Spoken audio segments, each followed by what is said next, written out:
Today, May 18th, marks 22 years since the landslide in Bethlehem. It sent dirt falling into Norman's Kill, creating a dam 90 feet wide, 250 feet long, damaging many buildings.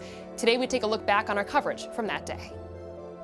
The California produce market is dangling on the edge of the precipice, and if it goes, chances are it will take a good chunk of Delaware Avenue with it.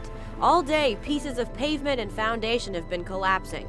Heavy rain could speed up the erosion. Well, we're here protecting the scene primarily. There's engineers on the scene from the Department of Transportation and Department of Environmental Conservation, and they're concerned about the extent of the slide and how much further it's going to go.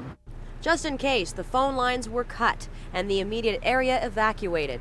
Next door at Hoffman's Car Wash, they dug a trench, hoping that will help minimize the cave-in. Officials are worried about possible damage to the water main that lies below, beside the Normanskill Creek. It serves as a major part of the water supply to Albany. Mike Smith ran in to salvage the store's sign at the very least. The new store had been open for only 2 weeks before Tuesday's landslide shut it down. That was Kumi Tucker reporting. But eventually, the California produce market succumbed to the landslide.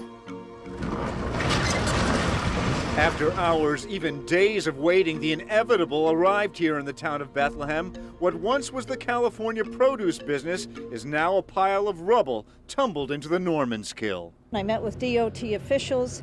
Once they were giving the decision, had made the decision to close Delaware Avenue, it then becomes an emergency situation for the town of Bethlehem.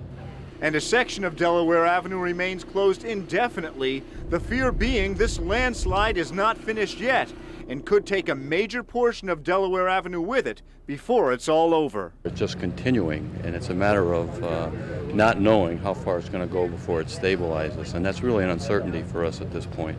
And that uncertainty extends to the 50 or more residents who live on this stretch of Delaware Avenue.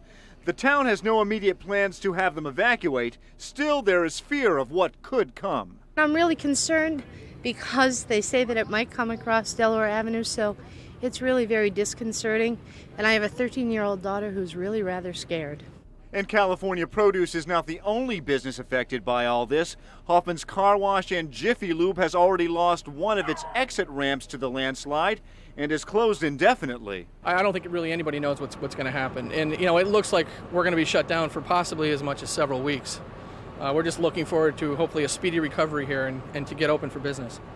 DOT officials hope to know more about the extent of the erosion and the possible cause when they examine this area by helicopter in the daylight hours. That was John Allen reporting. We spoke to engineers who explained what caused all this.